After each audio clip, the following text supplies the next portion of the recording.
Welcome to Inspire and Move, the show that inspires you to create, connect, and grow. I'm going to bring you meaningful conversations, aha moments, and all the motivation you need to up-level every part of your life. I'm Ali Aruda, founder of Inspire and Move, and your personal hype girl. I've gone from fashion school to celebrity stylist to corporate marketing to brick and mortar entrepreneurship with my husband, each time learning incredible lessons how to pivot, reimagine, and implement the steps to become successful. I am passionate about inspiring others to live their best life, a life of joy. We have the power to design a life that we love because life is too short not to. The best part is that you weren't meant to do this alone. If you feel like you were meant for more, let me ride shotgun with you, and together, let's get you to where you want to go. The money mindset and money energy is something that I'm really doing a lot of work on myself right now, and I'm really excited about it. Like, give me all the woo-woo, creating money, energy of money books and podcasts and coaching that is something I do feel super excited about, of working on and feeling that progress and how I can give money away and how it's going to come back, and money flows to me freely and easily, and all of those beautiful manifestations or just words of affirmation when it comes to creating abundance. And that kind of goes back to believing that there is so much room for all of us at the top. And one thing I'd even add to that is scarcity versus abundance. And I have seen this in some of my work with partners and brands I've done collaborations with. I could feel the scarcity mindset from them, like in conversations, or how they would want, obviously if I'm working with a brand, I want them to feel supported and that they're getting the best value and high quality content, and we're hitting their key messaging and all of those things. But some of them I could almost feel the scarcity. And eventually I was like, I just don't know if that's going to be the best energetic match moving forward. And you could apply that to a lot of things. If it is, employees or contract employees, if it is other relationships, just peers in your area of expertise, your entrepreneurship ventures, you can feel the energy behind scarcity versus abundance. And that's one thing I've learned by my own experience. And I always believe now about abundance. There's room for everybody at the top. I have the opportunity to make lots of money. I have the opportunity to give away lots of money. And you can, if you just think about that as you're listening to this show, whether it's my show or Michelle's show, but you're listening to this episode, and you can close your eyes and feel yourself feeling abundant, that you have this opportunity to get great success, achieve great success, and earn a lot of money, and give away a lot of money, and foster these incredible relationships, that there's so much room for all of you to succeed. It's a really powerful feeling. Yeah, and you're kicking up a lot of stuff for me as you're saying it. I think sometimes you learn the hard way about where scarcity exists and what you're willing to touch and no longer entertain as you learn some challenging lessons. And I just feel like it really, that level of integrity matters a great deal. And I think it's really common because a lot of our back story, right? What our parents say about money, all of those, early childhood experiences, I think from the ages of 0 to 7, or, there's your subconscious mind just taking everything in and has no discernment about what is actually real and what is opinion. But to that child, it's all real. And so if, you heard your parents say money didn't grow on cheese, or who are you to want all of that, or that's a crazy idea, it's really easy to get tripped up in your own thought process and to kick up your own scarcity. And I've certainly had parts of that along the way, and realized how important it is to, one, work with someone to start overcoming those ideas, to start playing with this idea of abundance and not being in scarcity, and trust that you're divinely guided and everything is going to work out exactly as it should. And who you want to be and how you want to be of service to others without any evidence that the reciprocity is there, right? Which is, I think, takes a great level of, trust in yourself, and that you are held and supported, because it can be a little jolting along the way, right? Because you don't necessarily see all those referrals right away, but I think this is a huge one. I think when it comes to health, other than social connection, like finances are a major predictor, right? They cause a lot of discourse in relationships. It can cause a lot of stress and make it really difficult to reclaim health. And so I think this is an important one for people to understand and to really start to embody that idea of abundance, right? Because if we are moving through our day in that scarcity frequency or that scarcity vibe, it's really difficult to see that the world is also in service of you, or that everything is happening exactly as it should. Oh yeah, and I love what you said about being divinely guided. And what you were just saying, it made me think of a book. I think it's by Louise Hay. Is it This Is How You Heal? Oh, I don't know that one. Oh, it's great. I think I got the title correct. This is how you heal, or you can heal your life. You can heal your life. Is that one? Yeah. And in the back, there's a guide where it'll sort of chat through, it'll guide you through kind of like head to toe of if you have back pain, neck pain, right side, left side, and how that correlates with certain stressors or ailments, like health ailments. And you probably, I shouldn't even be saying this. This is more your topic and your expertise, but what can be connected from ourselves physically with also these stresses like money or love, relationships, if it is like success patterns and growth, all of those things. I'd even love to hear your thoughts on this in terms of, physical connection and health with some of these life stresses. Like, let's maybe even use money as example number one, followed by relationships. Ooh, I don't know. Well, I feel like you're opening up Pandora's box. Pandora's box. How much time do we have? Our issues are in our tissues. Like our body keeps score. I'm just naming titles of books now, but Love that.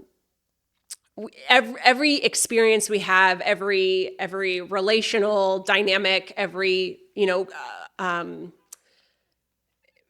currency like money influences how impacts your experience of those things. Let's say your perception of those things is what ends up being what your body holds on to, right? So if you're navigating the world and you're feeling really afraid to invest in something, or if you're going through relational distress, or you're sweeping things under the rug, that it doesn't get dealt with. Therefore, it has to go somewhere, and that energy absolutely physically manifests. And how it shows up is there's some really cool books out there about making those correlations, like money and frequency being really lower chakra, like root and immune system and lower areas of the body causing like imbalances. And then there's also just like your own perception or your own internal weaknesses. Now I know we're going super woo, but this is what I love about health. I think for me, I practiced like your quintessential naturopathic doctor for a really long time. And I really tried. I really wanted the supplements and all of the things to be all that we needed. But there was always something missing. And for a lot of women, it was, that they were in relational distress, or that they actually at the root of it don't feel worthy of achieving what they're achieving. And so they would get so far, and then they would meet that threshold of comfort or that fear of actually, I think like the upper limit? Yeah. Like the big leap? Yeah. Upper limiting yourself. And I loved what you said also about worthiness. Yeah. I think that's at the root, to be super honest. And I think when we start to reach that upper limit, or stretch beyond our comfort zone. I think it's Marianne Williamson who says like we fear our light more than we actually fear our darkness. Like, who are you to be to outshine or move beyond your generational wealth or your generational how women show up in the world? And so we tend to shrink and slow down because the thought of not belonging, the thought of not being a part of the community is so terrifying that we end up playing small.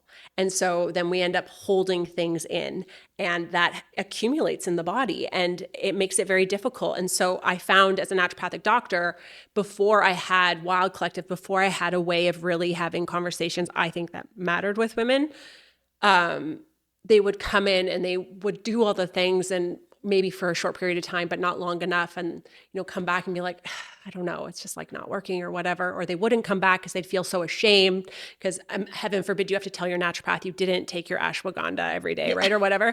And that's when I started, when we had the time to have conversations and really unpack what's at the root, then, the money, the relationship, the lack of connection, the relational, discourse, the scarcity that gets kicked up. I think those are bigger perpetuants, determinants of health than your supplements or,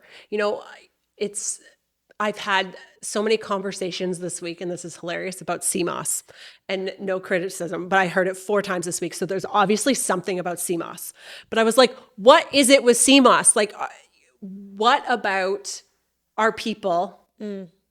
Are they going to sleep on time? Are they, having conversations that matter? Are they connecting with the people that matter to them? CMOS is like step 800. Yeah. Right? Like, if the basics aren't there, if we're not talking about money, if we're feeling unworthy, if we're, not moving our body, if we're not sweating, like, you can't take enough ashwagandha to fix that, right? So Absolutely. I think that's why the work that you do and the work that I do in circles matters so much, because we get to really get to the foundation of what really matters to people.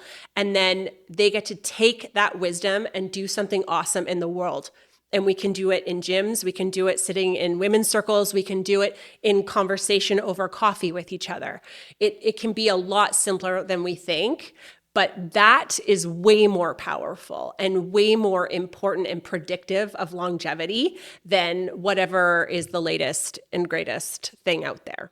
I love this so much. I'm getting so fired up, and I know. I feel like we're just getting started. Yeah, but I've like turned so much more woo in the last Like half hour. leaning in. Yeah. Tell me more, and then let's circle back to CMOS because I don't know all the details. I know nothing about CMOS, but I heard about it 4 times this week. I swear to you, I was like, I've definitely had it. CMOS? I've had it in a smoothie, probably in LA. I think it's in the Haley Beaver smoothie that's like 42 Canadian dollars. Okay. I think there was CMOS in there, so I have had it once.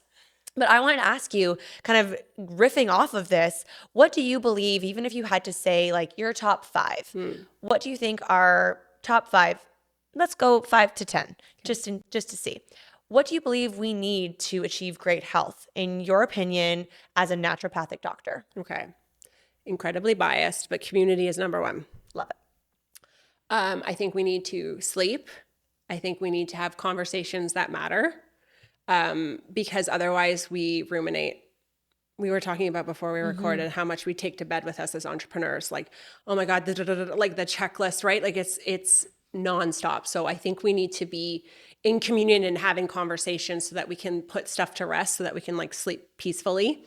What else do I think? I think we need healthy digestion. I think we need, simple, healthy, whole food. I think we need to manage our stress. And that sounds like a big topic, but doing things that help our nervous system calibrate, like feel calm. So for some of us, it's cold plunging. For some of us, maybe it's CMOS. I don't know. Yeah. For some of us, it's a good night's sleep. Conversations. Like I'll tell you, it jacks my nervous system to hang out with a bunch of women at night. Like I don't go to bed till late, but my cup is full. Like I feel so happy, and I feel like so that's it. Doing work that is meaningful. What do you feel is when you are in your zone of genius? When do you feel your best? Yeah, when I'm sitting with women in I a love circle. that. Yeah. And that's thank you for asking.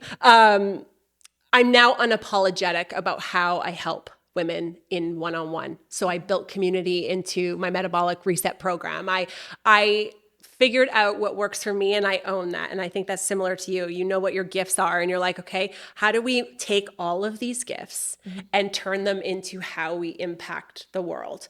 And maybe someone else doesn't get, I'm sure a lot of people are like, I don't get it. What's Wild Collective, what are you doing? But it works for my people. And when I sat in that circle this week and I heard women share why they joined, I was like, okay, I think my messaging landed. I think all that work that we've put in, like things are finally coming together, and I'm not going to apologize for being so different. Absolutely. You never should. Yeah. Because you've worked hard to get where you are. You feel your sense of belonging. You feel your sense of community. You are a leader in your community of what the experiences that you are curating and offering to these women that clearly need it and want it and that are flourishing because of it.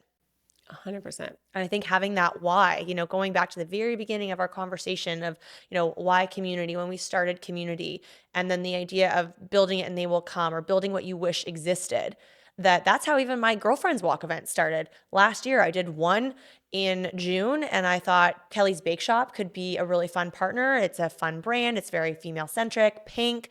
Let's see if they want to work with me. And we'll do this one time, and got quite a few girls that came out. I was like, well, that was kind of fun. Maybe we'll do it in July. And then next thing you know, we're in season 2. Sounds like a Netflix episode, but we're in season 2. Now I've taken them outside of Canada into the US, and I get a lot of joy doing that. And, it's different as the leader where you're sort of bouncing around. And I'm so grateful that you've been to a girlfriend's walk to experience that. But I'll bounce around and want to be part of the different conversations and ensure that people are feeling supported. I know it's a walk, and people probably think, why do you sell tickets for a walk where everyone's using their own legs? But it's an experience that I'm curating, bringing partners along for the ride. I want to ensure that the partners have great value and that they feel like it was a win, but that these girls that have spent, a few couple dollars, 15, 25, 35, whatever the cost is, that they feel like it was a great experience and that they got something out of it beyond just like swag bags, but that they truly felt connection, because that's what you're investing in. And that's what I'm curating. And I want to take the time to ensure that, okay, you actually said that you were looking for a naturopath. So I want to make sure that you're going to meet Michelle and that you guys are going to have a nice conversation, maybe exchange Instagram or numbers, and then you tap into the opportunity of reciprocity working for my network, that you've had a great experience, that this girlfriend who's spent $35 on a ticket has also had a great experience, and they can walk away feeling like that was a win of an evening. And I'm so glad I spent 3 hours of my time in the Inspire and Move Girlfriends Walk. When I became a naturopathic doctor, I wanted like all the complex, like here's the sophisticated plan you can only get here. And what really matters is that we walk, that we talk, that we, connect. And what you're providing is foundational. And I can't think of anything more important and a better use of our time than to be doing things like that. Right. So it's all like full circle. It's like, yeah, maybe not everybody's going to get it, but I think it's pretty amazing that you're curating something where people are getting healthier. They're getting used to getting outside. They're getting vitamin D. They're laughing. Like these things they're so, so vitally important for thriving health. And you're just, providing that. You're providing the opportunity for people to be able to do that meaningfully. And that adds a lot of value. And sometimes we don't get to see the ripple effect of how that feeds an entire community, but I'm confident that moments like that that there's a huge ripple effect, that there's a lot of people who benefit by you sticking yourself out there, putting yourself out there and doing things like this and providing those opportunities. I think I need to have a little line that in the Girlfriends Walk experience, you are going to tap into Dr. Michelle's, top 10 things for living a long, healthy life. And I didn't say movement, but I want to add that. Movement, so important. It's on my list. Yeah. Okay, as a takeaway little nugget for everybody listening to both of our shows, what do you feel is a great first step for someone that's listening to this and they're like, community, I have no community, where do I start? What would you say would be a great first step? Just reach out. So whether it's you have a community to reach out to, be intentional and send someone a text, let them know you're thinking of them. It doesn't have to be overly complicated. If you are in the stage of your life, maybe you're new to a city, or you're looking for a more like-minded community, look for events like yours. Like, it's so simple to just get yourself out there. It looked like there was a lot of new people at your last one. They don't really know anyone and they're coming. You've obviously created something safe enough. It's super vulnerable for a lot of women, right? Like totally. Sisterhood has not been safe for a lot of us. That's definitely my story. If I shared in my most recent podcast, like I'm super awkward at new events. Like I am scared, right? Like it takes a bit for me to warm up. So for women to trust something like yours is massively, you're obviously doing something right. And that's simple and inexpensive and very easy. I'd say look for local, easy things to engage in, find a creative, hobby or text a friend. Like, make a lunch date. I feel like even the DMs, if there's someone that you follow and you're like, you know what, I feel like we would really vibe. Yeah. And you never know. I mean, even if it's someone like outside of your community or out of your comfort zone. I've done this before with people that I consider almost like celebrities that I would love to be their friend, and I feel confident that we would be friends. I'll send a DM, maybe a voice note, and some of those have actually turned into really beautiful relationships and friendships. But, that's a more extreme example. But I think even what you've said about finding those local events, and sometimes, you guys, it does involve an investment, and it could be like I use $35 as a girlfriend's walk ticket price as an example, but sometimes you do need to pay to get into the room, to build community. The nice thing about that is that you have skin in the game, that, if I'm there and Michelle's there and we've both spent $35, we're going to show up because we've invested our money, kind of going back to your relationship with money and the energy behind money. You've invested your money and your time and your energy, even if you feel awkward and uncomfortable, of getting in that room, and you are going to hopefully extract something from it by taking that action, chatting with at least one person, maybe taking a video for social, tagging the people in it, and seeing where those relationships can grow and blossom and flourish. Mm-hmm. Yeah. I mean, I charge for my community as well, right?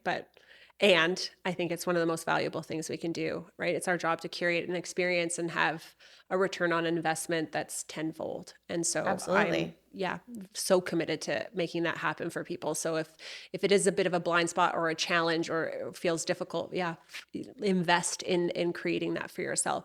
I think there are no secrets. Both you and I have invested to get ourselves where we've gone. So they're like spoiler And continue alert. to do. Yeah, it's what you do, right? And as your business grows, you typically invest more. That, I might have started investing $500 a year and now it's $25,000 a year. Yep.